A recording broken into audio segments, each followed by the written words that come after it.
Hello, my friends, and welcome to This Week in Space. I'm your host with the most, Joan Emerson Bell, or the Blind Stallion Space Wizard, coming to bring you all the astro weather you need to help you navigate this week in space with some style, with some grace. We've got kind of a light week in the celestial realms, which is nice because it's a little chilly where I'm at. So hopefully, I can move through this quickly and get you all prepared for what's going down this week in space. Starting off Tuesday, February the 18th. We have the sun entering into the mutable water sign of Pisces. Pisces is ruled by Jupiter. In traditional astrology, there are some associations with Neptune in the kind of modern astrology.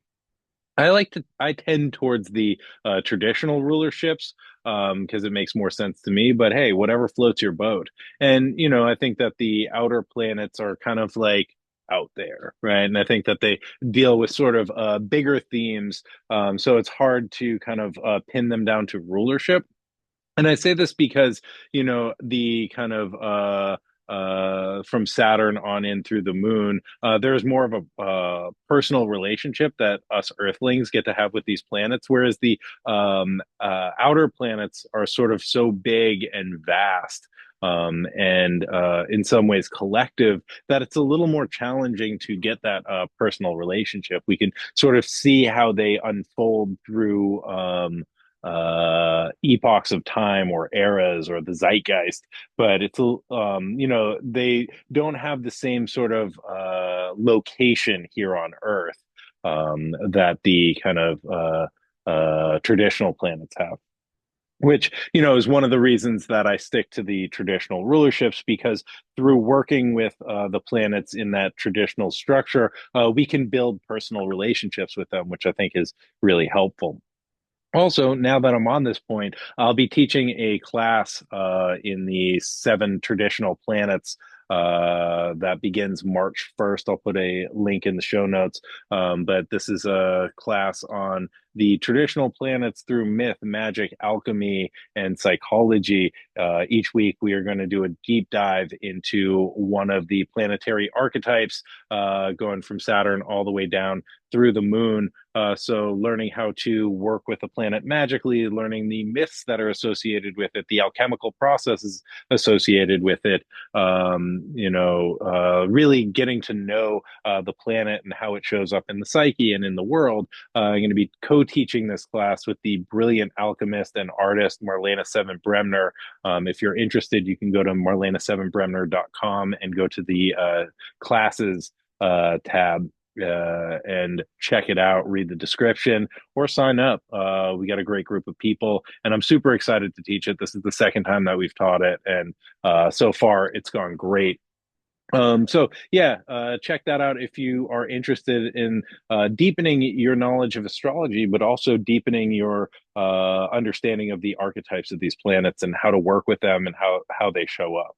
Anyway, just wanted to make a little plug for that before we get deep into it. Oh, the other thing that I wanted to say is I'm going to be speaking at the LA Astro Fest.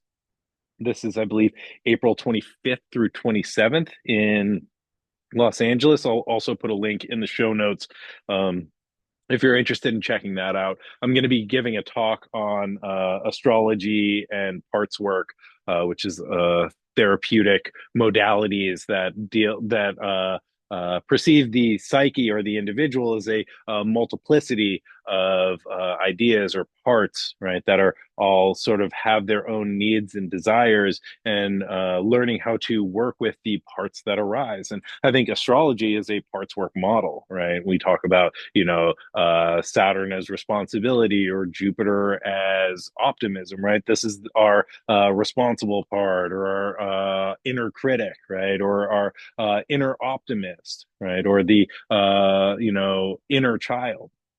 Right. So thinking about how to work with the planets and work with our understandings of ourselves through this kind of parts work idea. I think is pretty exciting. So I'm giving a talk about it at LA Astrofest. And if you happen to be on the West Coast or in the LA area at the end of April, come check it out. There's a great group of astrologers who are also going to be there, including Sam Reynolds, I believe Diana Rose Harper, Blair Bogan, Lindsay Turner, a bunch of other people. So I don't know. Come check it out. Come see me. It'll be great. I'm super excited for it. All right, there we go. That's all the advertisements. Now let's get up into the astrology. Hold on one second. All right, like I was saying, Tuesday, February the 18th, Sun enters Pisces. Pisces is a mutable water sign ruled by Jupiter. Right. And so mutable signs deal with the endings of cycles and situations. And also, they are kind of making way for what comes next. Traditionally, they're called double bodied, right? So we have the double body. One body is maybe like bringing things to a close, while the other body is preparing for the next cycle, right? So in mutability, we have the ability to shift and change. Pisces marks the beginning of the end of winter in the northern hemisphere, right? So, and also the preparation for the beginning of spring, right? The spring equinox, which marks the start of Aries season. And Aries is often seen as the first sign of the zodiac, right? And this kind of new life emerging after Pisces is sort of like dissolving everything, right? Letting everything go. The cycle sort of being tossed right into the beyond, where it kind of like merges with everything. And then Aries is this, new life that breaks its way through the surface, right? And starts something new, initiates something new, right? And so the deep mutable waters of Pisces kind of carry away the remnants of this old cycle and wash them out to sea to make way for this new cycle to begin. And water is always seeking to return to itself, and it's always seeking that lowest point, right? And everything is sort of seeking to return to the ocean, right? From the rain, like the whole water cycle, right? Rain going into creeks, into rivers, right? That are always seeking that sort of lowest point. Gravity is always acting on it, right? Always pulling us back towards that source, towards that ocean. Right. So we can also think about this in psychological terms, thinking about the ocean of consciousness and the desire to return to that source, and the desire to transcend the ego and to dissolve into the sea of cosmic consciousness, or that transpersonal sea of interconnection. And this is the paradox, right? And Pisces is a paradox. And the glyph is these two fishes, right, who are swimming in opposite directions, right, tied together by a rope or a cord, right? So Pisces encompasses these polarities, the order and the chaos, the material and the spiritual, the self and the other, the self and the divine, right? Pisces, right? And like, how do we hold these paradoxes? And I think you know the idea of paradox is part of human life, or part of life on earth, and also really encoded in the zodiac. And one example of that is Gemini, where Jupiter, the ruler of Pisces, is currently transiting, right? And Jupiter is in detriment in Gemini, right? And Gemini is the this or the that, right? The twins, the light and the dark, right? And it's sort of this sort of binary, right? The this, the that.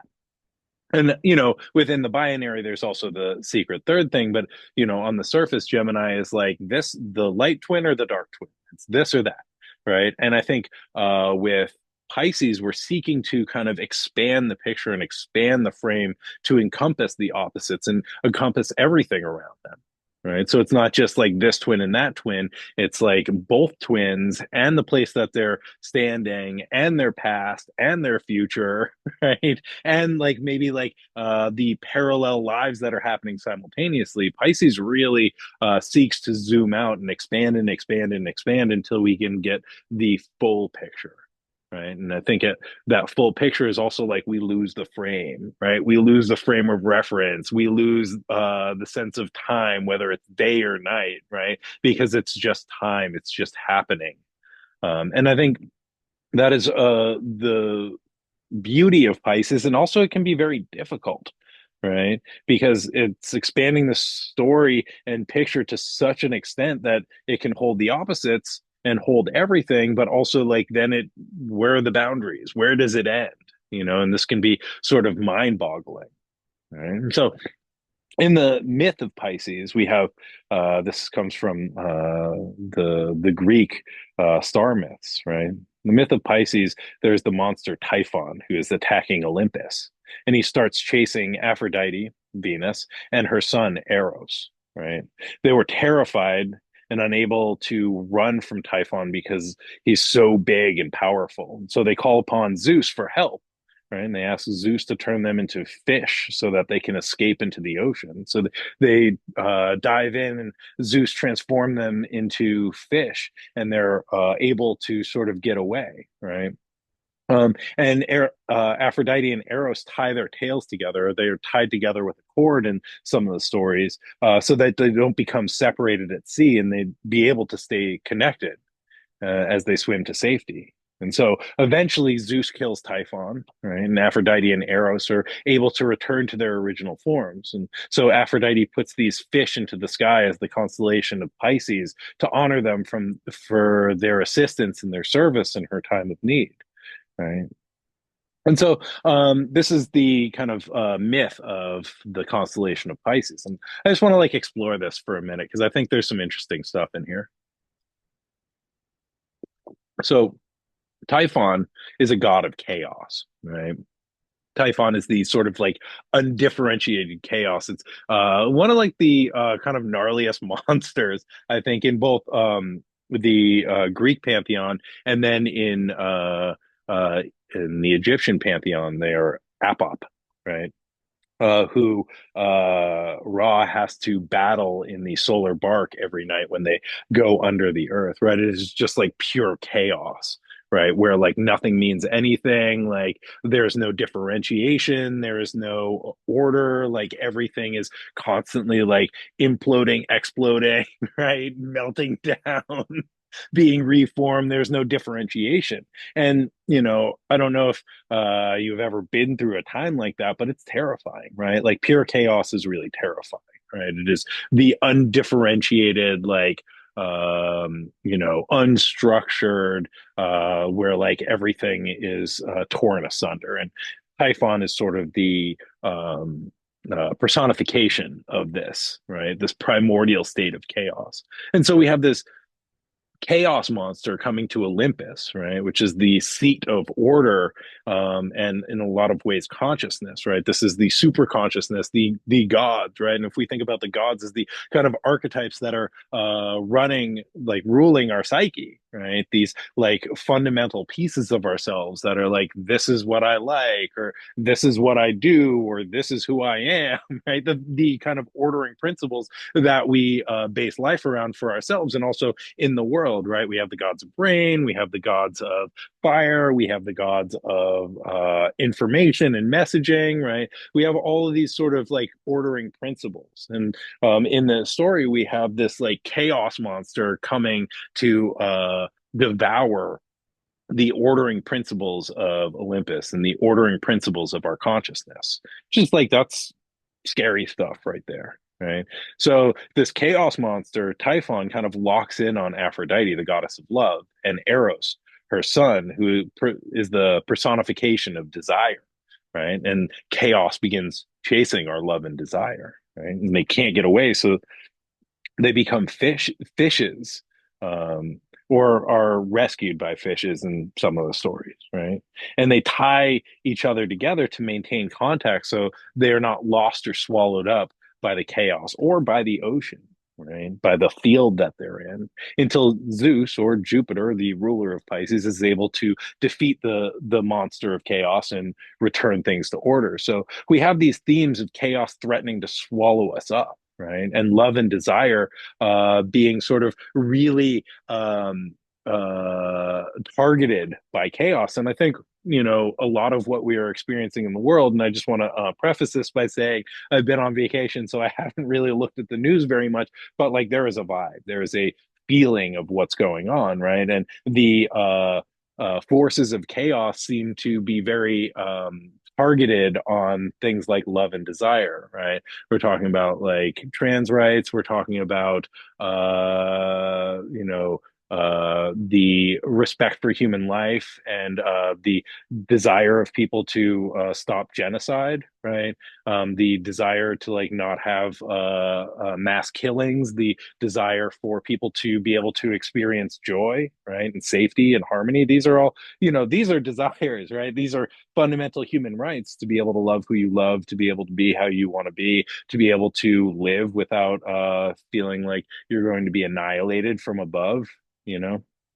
These are basic human rights, right? And I think that these are things that are able to foster joy, right? When we are able to be safe in our bodies, when we are able to be safe in the world, when we are able to be safe in our relationships, these things foster joy. And I think joy is a fundamental human right, and so we have Venus, our values, or Aphrodite, our values, right? And what we love and how we love and who we love, and Eros, their son, desire, right? The thing that pulls us towards what we want, the thing that pulls us towards happiness, the thing that pulls us towards, life, pulls us into life, right? And these are being threatened by the chaos monster, right?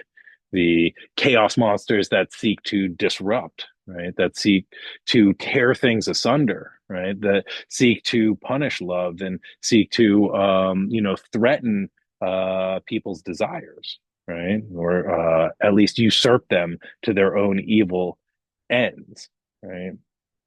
And so, if we think about Aphrodite and Venus as as our values, right, and our value system and what we love can help us to navigate this chaos and the fear of the unknown, and what we desire, Eros, right? That which brings life and helps us to orient to what we want and what feels right. So we don't get lost in this chaos, right? Or lost out to sea. And so, part of what the story tells us is that love and desire help us to navigate the ocean of chaos, right? And all as well as the sea of consciousness. And if we connect into what feels alive in us, it can help us to move through the chaos of life and very chaotic times where Typhon threatens the order of the psyche and the order of the world, right? And being able to tie our desire and our value system together is really important, right? Because, if we're not able to, like, if we don't have a strong value system, then it's hard to take action, right? It's hard to allow the fire of Eros, or that desire, to build and burn, right?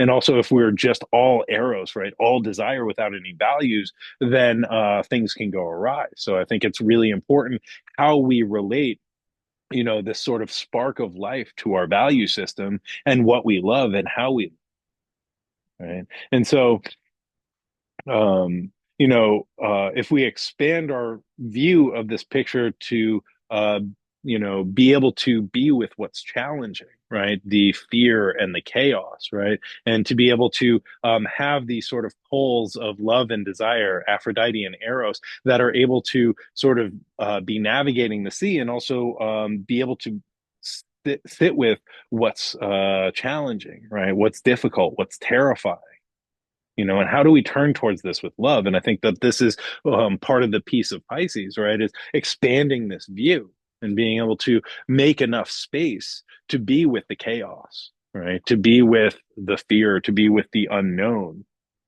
right? And to turn towards it, to make enough space in ourselves, right? To sit with it without losing our sense of what we desire, without losing our values, and without losing our connection to love.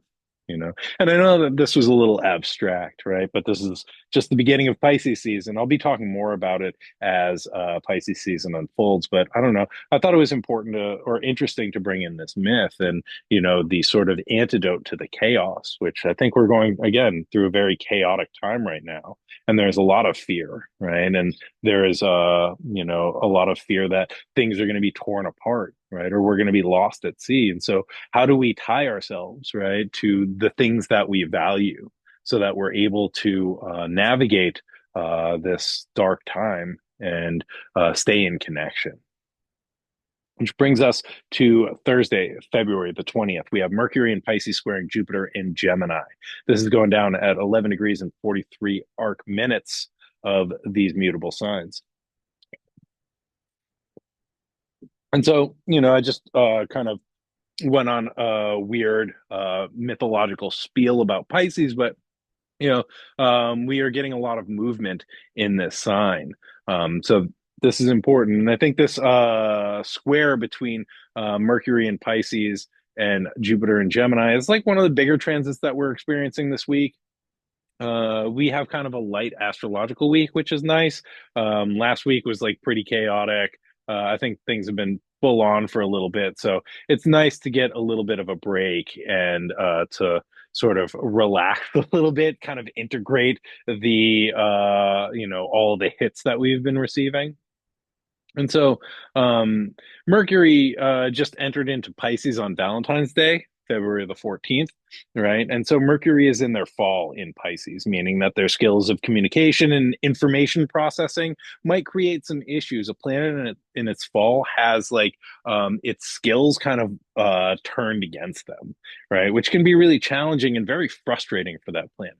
Right. And so there may be some tendencies to try and over communicate or overcompensate, right? I think that information gets very confusing with Mercury and Pisces, right? Things are like very foggy. Pisces seems like a very foggy sign, and Mercury, who's like all about processing information, kind of gets lost in the fog, right? Um, on the upside, Mercury in Pisces is able to access information that emerges from the deep mind and the unconscious, right? So Mercury in Pisces is able to maybe tune into the collective unconscious and pick up on some psychic information. And this might be one of the reasons that Mercury is seen as having a very difficult time in Pisces because they're able to access all of the psychic information that doesn't really fit into like a logical, rationalist, materialist paradigm, right? You're like, oh, I'm having this feeling and this is confusing, right? Maybe I'm feeling something that somebody else is going through in the space around me, and I don't really know how to place that, so it can be like pretty confusing, right? And it can distract us from what is happening in the here and now, right? So Mercury in Pisces is more about the information that comes from dreams than it is about the information of like stock markets or business meetings or the news, right? Which can get them into trouble in a world that likes to run on hard facts and to ignore deep feelings and sensory perceptions, right? And so, I don't think Mercury in Pisces is bad, right? Being in fall, but it's like picking up on all of this information that our kind of logical, rationalist world doesn't really value, right? So you're sitting there being like, oh my God, I'm feeling this thing, right? I'm feeling this person on the bus who's like having a bad day, and I don't know what to do with that. And I can't really explain this to anybody. And I'm supposed to be like doing my homework or preparing for this thing. And I'm very distracted because I'm feeling everybody's feeling around me. I don't know if you've ever been on that bus or in that situation, but it's confusing and it's weird, right? And it is kind of counterproductive for our, logical materialist society that's like, do the things, check off the boxes in this order. And when you're like, oh, I'm feeling everything around me, it can hinder that kind of logical progression of, processing information and communicating your ideas. Because when you're like, yo, I'm feeling this person's feelings on the bus, right? Everybody's like, what? you know? So I think that's maybe my explanation for Mercury and fall in Pisces. Now, Mercury is being squared by Jupiter in Gemini, which means that Jupiter and Mercury are in what's called mutual reception. Jupiter is in Mercury's diurnal air sign of Gemini, and Mercury is in Jupiter's nocturnal water sign of Pisces. You following? Right. So, even though square is a difficult or challenging aspect, both of these planets are debilitated, right? So Jupiter is in detriment in Gemini, and like I was saying, Mercury is in fall in Pisces. Um, there is like the sense of camaraderie, right? Because they're in each other's signs, right? And it's almost like they're looking at each other from their respective situations, being like, "I see you," right? Like they're sitting at like like at two sides of a bar, right? Just like both having like a really hard day, and they look up and they're like, "Yes, I got you, man." Right? And so, even though they're like having a bit of a challenging time, they can kind of support each other. right? And so when Mercury and Jupiter come together in any aspect, there can be an increase of information, right? This can be, you know, false information, right? This can be propaganda. These are some of the things in a square, a challenging aspect, right? We can get gossip, we can get propaganda, we can get misinformation, right? Because there's just like this increase in information, which is something that Jupiter's been dealing with all year in Mercury's sign of Gemini, right? And there can also be an expansion of communication as Mercury and Jupiter come together. Jupiter deals with like making things bigger and expanding things, whereas Mercury is information and communication and exchange and connections, right? And so, like, because this is a challenging aspect, a square, there might be a touch of information overload, right? And this is not just the information that's being beamed in through our phones or picked up through our eyes, right, or our ears. This might be an expansion of emotional information, which might be challenging to sit with in the sense that our culture doesn't really offer a lot of acknowledgement of the value of emotional information, right, or emotional intelligence. So this is an opportunity to process some of this emo information that is arising. And as the opportunity, and this is the opportunity to increase our capacity to be with this emotional information. So, how do we make space to welcome this feeling in? How do we turn towards whatever feeling is arising instead of running away? And I think that this is also part of the sun in Pisces, Mercury in Pisces, right? Like expanding our view, expanding our capacity. This is the Jupiterian optimism to say there is enough space to be with anything, right? Any mind state is workable, right? Jupiter has the faith that this too will be all right. So Mercury is picking up all of this psychic and emotional information, right?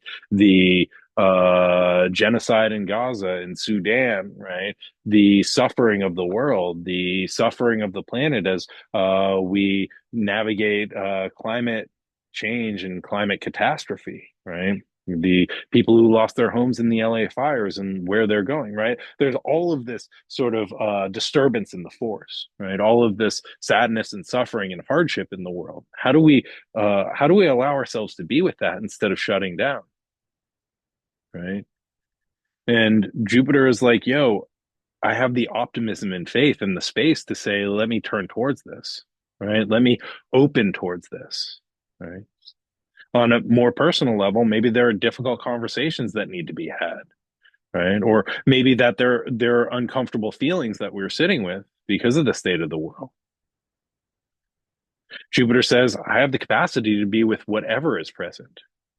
They have the optimism to trust that they can lean in and be with these challenging feelings.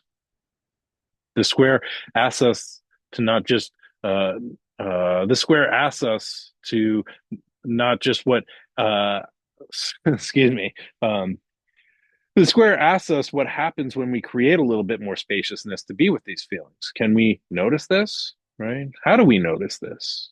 And how does that feel?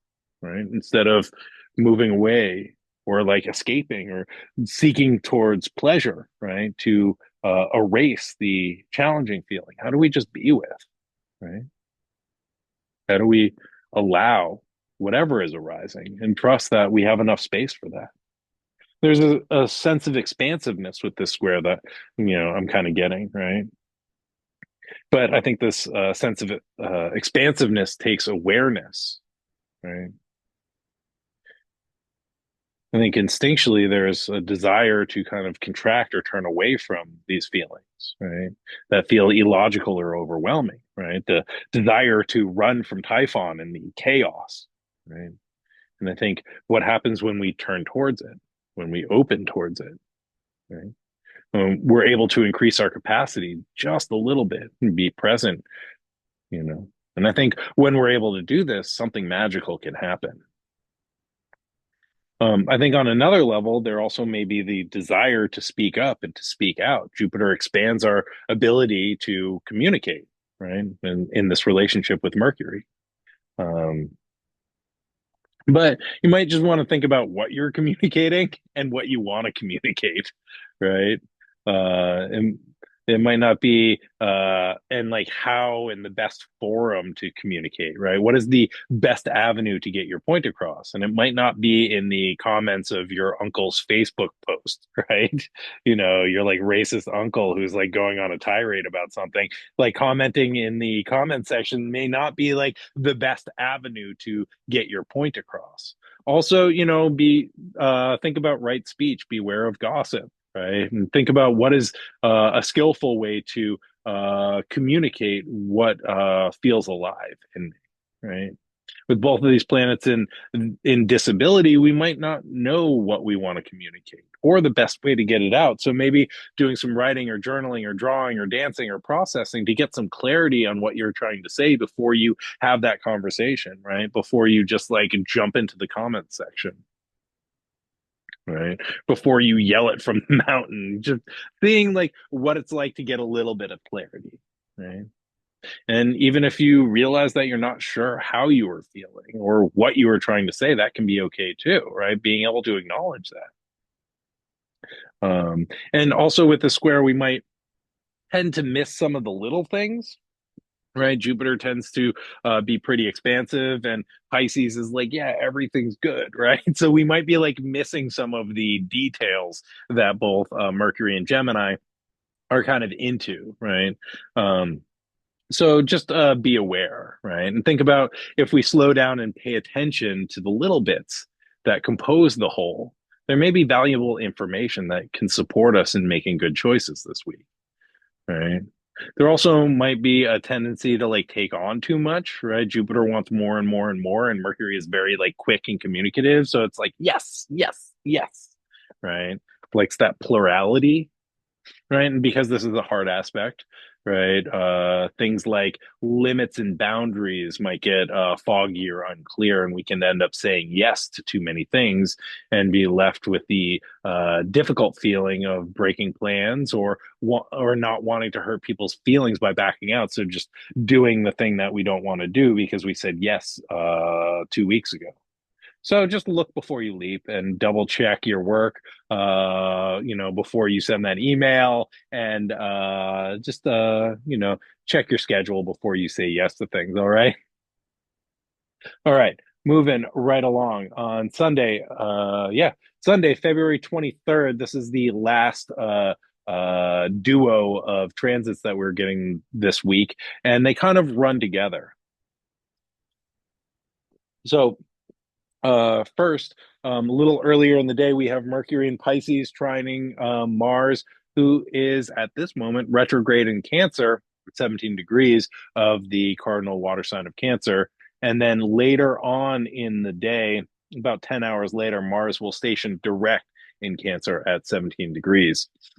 And yeah, just for your to track this, Mars station retrograde back on December the 6th of 2024 at 6 degrees and 10 minutes of Leo. And they retrograded back into Cancer on January 6th of 2025. And Mars will stay in Cancer until April 17th, and they don't leave their retrograde shadow until May 2nd of 2025, when they once again reach 6 degrees and 10 minutes of the fixed fire sign of Leo. So, yeah, Mars retrograde in Cancer has been quite the epic journey. But the first transit that we'll be receiving on Sunday is Mercury coming in to throw a nice supportive trine to Mars just hours before they station direct, right? And so Mercury, the messenger, right, conveys information. They're also have a role as the psychopomp, which brings souls into the underworld or brings them back from the dead, right? And we can think about an underworld planet, or sorry, we can think about a retrograde planet as being in the underworld, right? And now this is the end of the retrograde journey for Mars. So Mercury, right, the psychopomp, arrives to help Mars out of this underworld space and return to the quote unquote normal world, right? The day consciousness, our world, right? which I think is kind of interesting and auspicious, right? When it's time to leave the underworld, you want the psychopomp there with you, right? Helping pull you up from the land of the shades, the land of the lost, right? Helping us reintegrate. This is the water triad, meaning that there's some feelings that have been developing, right, deep in the underworld retrograde space that might need to be communicated or processed in some way. And I think about Mars in Cancer as like a pot of water that's been boiling over, just boiling and boiling and boiling, right? And feelings about safety and belonging that have been developing in the sort of deep unconscious space, right? And they get the belonging feelings from Cancer, the archetype of Cancer, which deals with home and family and where we belong, right?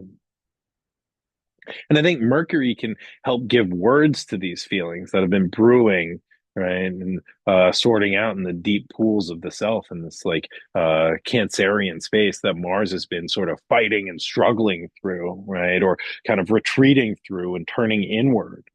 Right. And, Mars is very like action oriented. It's very desire oriented. It is will, right? Our appetites, the fire that burns deep within us, what's worth fighting for and what's worth dying for. We might not have language for this. We might not have like a good sense of what that means.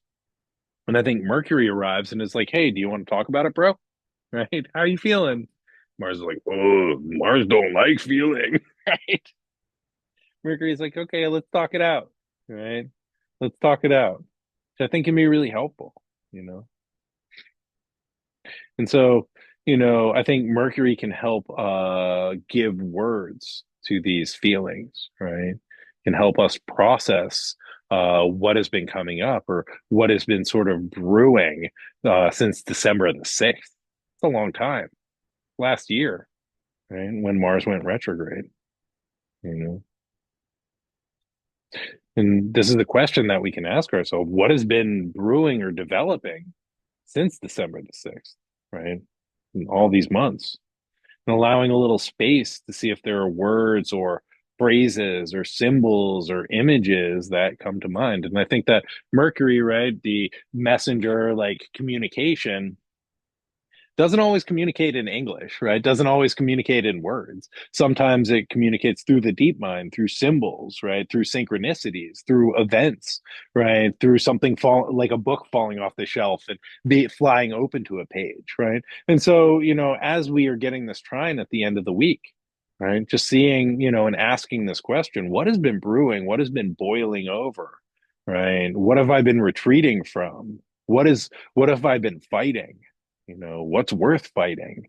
What is smoldering inside me? What have I learned through this Mars retrograde? And just being open to the way that Mercury might be able to communicate that, right? What that might look like in a symbol, what like word or phrase or poem kind of emerges that we can begin to understand what the deep mind or what these planetary archetypes are trying to communicate to us. Right. So this might be an interesting way of accessing some of the information that has sort of been bubbling and boiling with this Mars retrograde.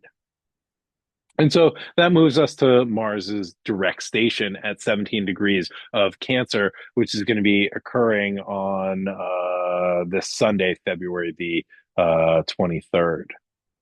And this is the last astro event that we'll talk about for this report. So again, Mars stationed retrograde on December the 6th at 6 degrees and 10 arc minutes of the fixed fire sign of Leo. They retrograded back into Cancer on January the 6th of 2025, right? And they will be in Cancer all the way until April the 17th. And then at which point they will re-enter Leo, and they'll be cruising through Leo for quite a while, but they will reach that point of that shadow, the end of their shadow phase at 6 degrees 10 arc minutes of Leo on May the 2nd. So Mars, right, deals with action, aggression, appetite. It is the sort of fire of desire, right? It is our ability to fight, right, and to take a stand. Also deals with severing, right? Cutting or cutting forward or cutting away, right? And penetrating, right? And it is a penetrating sort of archetype. It has been moving backwards through the emotional waters of Cancer for quite some time. Right? Cancer, which is a cardinal water sign, deals with themes of belonging and home and family. It is the sort of spring of life, the tide pool where life begins, right? And Mars retrograde through this tide pool may be digging deep into its origins, right? Digging deep into what it feels like to belong or not belong, right? Asks us what's worth defending and what's worth fighting for. Usually these things are just like, yeah, I'm Mars, I do this, right? But with retro, when it goes retrograde and it doesn't have an outlet, it turns internal, right? And we start asking ourselves these questions: what am I fighting for? What's worth fighting for, right? What are we digging up from the depths of the wellspring of Cancer? What are we cutting off or cutting through? Right? Cancer is the connections and the ties that bind and hold us to family systems or places or points of origin, right? The places that provide a sense of belonging. Right? So Mars retrograde in Cancer asks us if some of these ties need to be cut or reworked, right? Or have we severed some of these ties and connections from a frustration and impulsivity? And do they need to be repaired? And what does that look like? Right. And one of the things that I've been thinking about with this Mars retrograde through Cancer is the quality of water. And all of this week, right, we have all, the sun's movement into Pisces. We have Mercury in Pisces. We have this Mercury trining Mars from Pisces to Cancer. There's a lot of water going on this week, right? And so just thinking about this quality of water, right? And what is the uh you know to think about water always kind of seeking the lowest point, right? Always seeking to return to the source, always seeking to return to the ocean, right?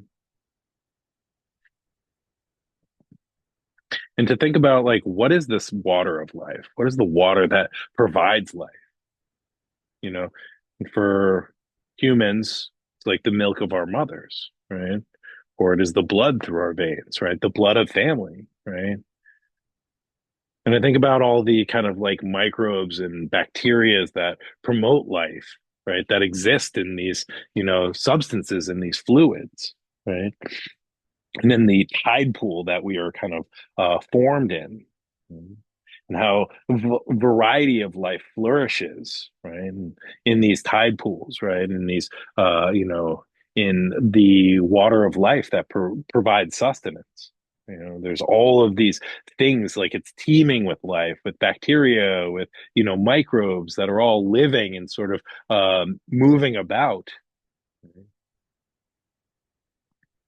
And I think that to think about how the like variety of life flourishes with the correct balance, right? In this cauldron of life. Right? And so what happens in this tide pool when that balance is disturbed or things become too filtered or purified?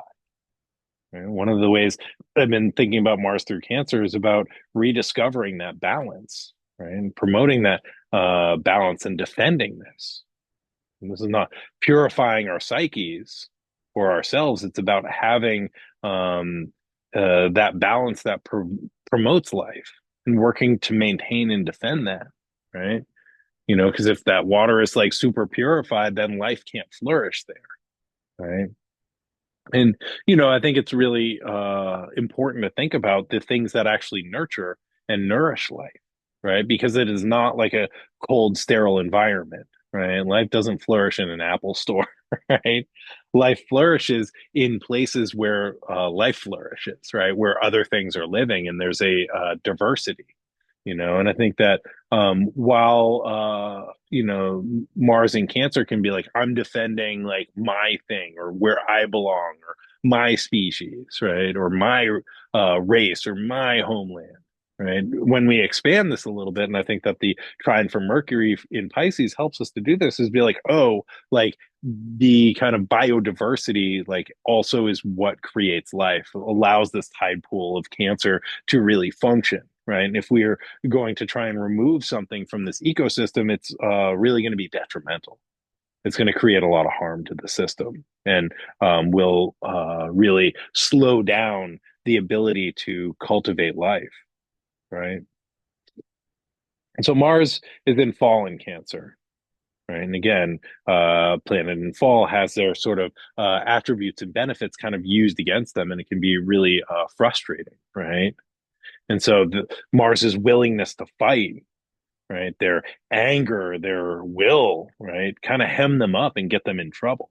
Right? Mars in Cancer can be a great defender of their home and their people and their clan or their tribe, but this also might make Mars a little too myopic, right? Ideally, Mars in Cancer is defending the vulnerable. What we have seen since Mars retrograded back through Cancer is that the most vulnerable are being attacked and being picked on by bullies. For example, on January 6th, the day that Mars retrograded back into Cancer, Mark Zuckerberg announced that they were getting rid of third party fact checkers and changing their community standards on Instagram, which is one of the reasons that I chose to leave that platform. Right. Also, like, I don't know, whatever. That's another story for another time. Right. So I think that like this is a retreat Mars retrograde from a stand, right? Which a stand requires bravery and courage, right? So this was a retreat from a stand that they had maintained through COVID to combat false information and protect vulnerable populations, right? Mars is, as a defender, Mars taking a stand, right? And Mars deals with courage, and it takes courage to take a stand against hate, against bullying, against misinformation. And when Mars retrograded back into Cancer, Meta, Instagram, etc., retreated, right? They stopped taking a stand, which is a Mars retrograde thing to do. It's also, in my opinion, a cowardly thing to do. Instead of standing up against injustice and misinformation, they decided to cower to the Trump administration. Instead of doing the brave and challenging thing of calling out misinformation and hate, they decided to allow misinformation that threatens vulnerable populations to be allowed on their spaces and their platforms. Right. And so, that's just an example of one of the ways that I saw this Mars retrograde showing up, right? And the desire to retreat, right? And I think it also brings up this call for bravery, right? And the need to stand up and fight for the things that are important, right? And this has been happening kind of internally. And now, as Mars stations direct, it's like, oh, yeah, this is what's worth defending. This is what's worth fighting for, right? These are the people that I want to stand with or stand up for, and these are the things that I want to stand against, and I think a lot of this has been, learning what to take a stand for, right? What to use our ability to be brave and be courageous, right? Our ability to fight and where to direct that. I think also during the as Mark Zuckerberg was changing the community guidelines for Meta, the that was the same day that the Palisades fire in LA started, which is also has some Mars retrograde and Cancer themes, right? Losing homes, right, and the sense of home, right? Mars deals with fire and inflaming things. So, many people's homes being burned in a fire, right? And people reorienting their sense of what home is and what home feels like, or even feeling like home is cut off. That's Mars retrograde through Cancer. And I'm not trying to minimize this through, talking about it in an astrological lens, but as above so below, and we get to see like how these archetypes play out in real time in our lives, right? And also this gives us information about how to show up for these events for ourselves and for each other, right? And so as Mars stations direct, we're gaining access to this sort of martial feeling of will and anger and rage and desire that have been brewing inside of us since December, right? And some of these feelings may not have had an outlet. We might not have known what to do with them, right? We might not have even been conscious of them, right? But because we're getting this helpful trine from Mercury, it might help to bring some of these feelings into our consciousness and into our awareness, right? And again, we can ask, hey, will you show me a sign? What might be a good step forward, right? Help me to process this information, Mercury, right? help me to know what is the desire that is wanting to emerge, right? Mars likes action, and with this retrograde, they might not have known how to take action or where to take action. And as they start to move direct, we can begin to feel into ideas of right action. What might be the right action to take? This doesn't mean we have to do everything all at once, right? But we can begin to sit with what it might look like to take action, right? What might be the next right thing to do? And how can we channel this Mars energy that has been building up, in some cases boiling over in our internal worlds?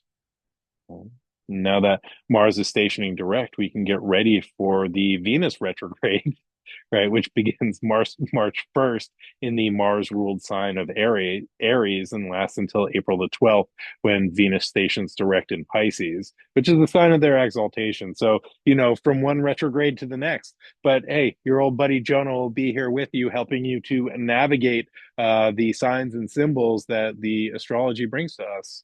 I hope that this was helpful to somebody out there.